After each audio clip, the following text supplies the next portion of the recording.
السلام علیکم ورحمۃ اللہ وبرکاتہ نحمده ونصلی علی رسولہ الکریم اما بعد۔ آج کا سبق سن لیجئے۔ آج کے سبق کی سرخی ہے حضور صلی اللہ علیہ وسلم کی سیرت، پارٹ نمبر 39۔ اب آپ صلی اللہ علیہ وسلم کی عمر 38 سال بڑھتی گئی، 37 سال، 38 سال، 39 سال۔ تو حضور کے خواب بہت بڑھ گئے۔ جب بہت بڑھ گئے تو حضور صلی اللہ علیہ وسلم نے حضرت خدیجہ سے کہا کہ میں تو خواب ہی دیکھتا رہتا ہوں اور بڑے عجیب عجیب حالات، بڑے عجیب عجیب چیزیں دیکھتا ہوں۔ تو حضرت خدیجہ نے ایک مرتبہ کہا کہ دیکھیے، آپ جو خواب دیکھ رہے ہیں، میرے چچا نے مجھے کہا ہے کہ آپ کو کوئی بہت بڑی چیز ملنے والی ہے، آپ ٹینشن نہ لیں، آپ جو ہے اس کو گھبرائیں نہیں۔ تو حضور فرماتے تھے کہ ابھی میں تو غار میں جاتا ہوں اور مجھے کھانا دے دو 3-4 دن کا، وہیں رہوں گا۔ حضرت خدیجہ کہتی کہ ٹھیک ہے۔ تو حضرت خدیجہ ان کے لیے کھانا اس وقت کے اعتبار سے جو بھی ہوتا، زمزم کا پانی ہے، یہ چیزیں، بعض کتابوں میں یہ بھی لکھا ہے کہ خود حضرت خدیجہ بھی ساتھ جاتی لیکن غار میں نہ رہتی، وہ وہاں چھوڑ کر حضور کو آ جاتی اور حضور کو کہتی کہ آپ کو جب آنا ہو مجھے وقت بتا دو، میں آ جاؤں گی اور آپ کو ساتھ لے آؤں گی۔ بچے پیدا ہو چکے تھے، اولاد ہو چکی تھی، تو کبھی کسی بچی کو ساتھ لے لیا، کبھی کسی بچے کو ساتھ لے لیا، کبھی سب کو ساتھ لے لیا۔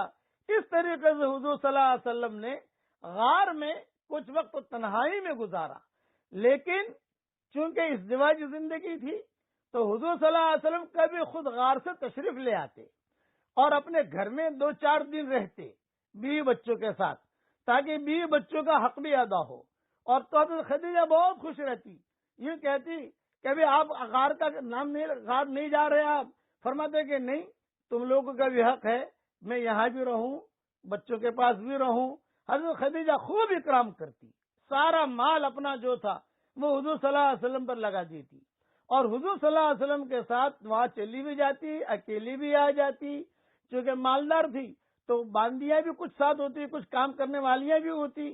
بعض کتابوں میں لکھا ہے کہ ام ایمن یہ بہت بوڑھی عورت تھی، یہ ساتھ رہتی، اور بعض کتابوں میں لکھا ہے کہ کچھ دوسری باندیاں بس کسی کے ساتھ کھانا بھیج دیتی۔ یہ ترتیب ہوتی حضور اکرم صلی اللہ علیہ وسلم کی۔ ہوتے ہوتے جب خوابوں کی دنیا بہت بڑھ گئی تو حضرت خدیجہ کبھی زید ابن عمرو کے پاس، کبھی ورقہ ابن نوفل کے پاس، یہ اس زمانے کے بڑے بڑے علماء شمار ہوتے تھے مکہ مکرمہ میں، لوگ ان کے بعد بچوں کو لے جایا کرتے تھے۔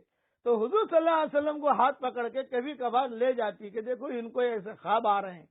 تو وہ لوگ جو ہے حضور کے پیشانی کو دیکھتے، ابھی نبوت نہیں ملی ہے، اور حضور صلی اللہ علیہ وسلم سے پوچھتے تو آپ صلی اللہ علیہ وسلم بتاتے یہ دیکھا، یہ دیکھا، یہ دیکھا۔ تو وہ ادب کے ساتھ بیٹھ جاتے، کہ تو بہت بڑا کوئی آدمی بننے والا ہے یہ آدمی، اور بہت بڑی کوئی اللہ تعالیٰ کی طرف سے اسے کوئی چیز ملنے والی ہے۔ یہاں تک کہ حضرت خدیجہ نے حضور صلی اللہ علیہ وسلم کا بہت اکرام کیا اور قربت۔ اچھا، حضرت خدیجہ کا معمول یہ تھا کہ روزانہ کسی نہ کسی کو بھیج دیتی وہاں کہ ذرا دیکھاؤ کیا کر رہے ہیں، کوئی ضرورت تو نہیں ہے۔ حالانکہ جہاں حضرت خدیجہ کا مکان ہے وہاں سے غار ہرا کو اتنا قریب نہیں ہے، جو جاتے رہتے ہیں حاجی لوگ جاتے رہتے ہیں انہیں پتا ہے کہ غار ہرا کتنا دور ہے، لیکن پھر بھی کچھ وہاں جا کر پوچھتے کو ضرورت ہے۔ کبھی آپ کہتے کہ آج تو دودھ پینے کا ارادہ ہو رہا، اچھا ٹھیک ہے، ہم بکریاں لے کر آئے ہیں، ابھی دودھ دو کے دے دیتے ہیں۔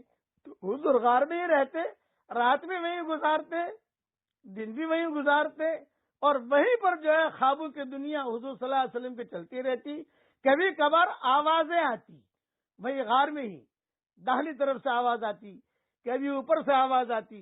علماء نے لکھا ہے کہ کوئی آدمی اگر تنہا بیٹھا ہو، داہلی طرف سے آواز سنے، سمجھ لو کہ یہ فرشتے کی آواز ہے، بائیں طرف سے سنے تو سمجھ لو کہ شیطان کی آواز ہے، اور کوئی طرف نہ ہو، یعنی نہ داہنی طرف، نہ بائیں طرف، نہ آگے نہ پیچھے، کوئی بس آواز آ رہی ہے، یہ سمجھ لو کہ ڈائریکٹ اللہ کی طرف سے ہے۔ یہ علماء نے لکھا ہے۔ قلنا یا نار کونی بردم و سلام علی ابراہیم، یہ ابراہیم علیہ السلام کو جو کہا گیا وہ ڈائریکٹ کہا گیا، بغیر فرشتے کے، کوئی فرشتہ نہیں، کوئی نہیں، تو کبھی کبھار غار میں بھی کچھ ایسی آواز حضور صلی اللہ علیہ وسلم سنتے رہتے. بقیہ تفصیل انشاءاللہ کل پوری کروں گا. اب پڑھ لیجئے میرے ساتھ. یا رب صلی وسلم دائما ابدا علی حبیبک خیر الخلق کلہم.